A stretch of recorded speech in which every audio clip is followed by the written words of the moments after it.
భరత్ అనే నేను శాసనం ద్వారా నిర్మితమైన భారత రాజ్యాంగం పట్ల నిజమైన విశ్వాసం విధేయత చూపుతానని, భారతదేశ సార్వభౌమాధికారాన్ని సమగ్రతను కాపాడతానని ఆంధ్రప్రదేశ్ రాష్ట్ర ముఖ్యమంత్రిగా నా కర్తవ్యాలను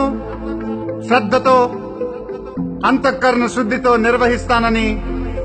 భయంగా గాని పక్షపాతంగా గాని రాగద్వేషాలు గాని లేకుండా రాజ్యాంగాన్ని